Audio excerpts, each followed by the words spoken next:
ID কার্ডটার দিয়ে আমার একটা বয়স্ক ভাতা বা বিধবা ভাতা যে কোনো ভাতা একটা করে দিলে আমি একটু আরামে চলতে পারবো, খাইতে পারবো। নারায়ণগঞ্জের ১ নম্বর ওয়ার্ডের বাসিন্দা আনোয়ারা বেগম।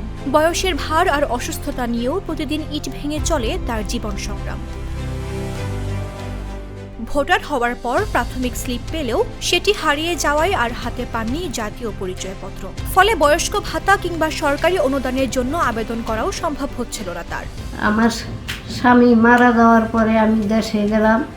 দেশে যাইয়া আমি আইডি কার্ডের স্লিপটা হারাই ফেলেছিলাম। এতদিন পর্যন্ত আমি আইডি কার্ডটা পাই নাই। এখন বর্তমানে এই বাবাজি গোস উচুরায় আল্লাহ আমার আইডি কার্ডটা মিলাইয়া দিছে।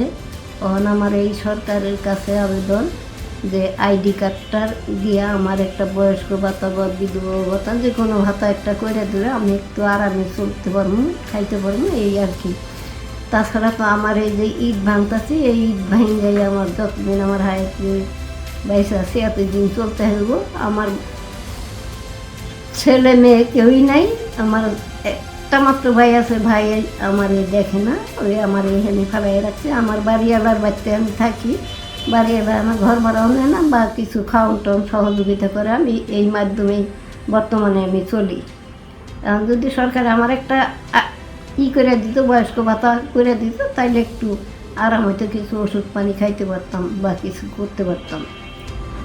গত ৭ মে জনমদুঃখী আনোয়ারার খাবার ওষুধের খরচ চলে ইট ভেঙে শিরোনামের সংবাদ প্রকাশ করে জাগো নিউজ। এরপরই নড়ে চড়ে বসে স্থানীয় প্রশাসন।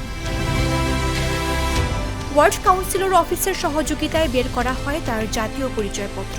এখন নির্বাচন কমিশন কার্যালয় থেকে স্মার্ট কার্ডও সংগ্রহ করতে পারবেন আনোয়ারা। দীর্ঘদিনের ভোগান্তির অবসান হওয়ায় স্বস্তি প্রকাশ করেছেন আনোয়ারা বেগম। তার প্রত্যাশা এবার অন্তত সরকারি সুযোগ সুবিধা পাবেন তিনি। মামদুহা রাইসা, জাগো নিউজ।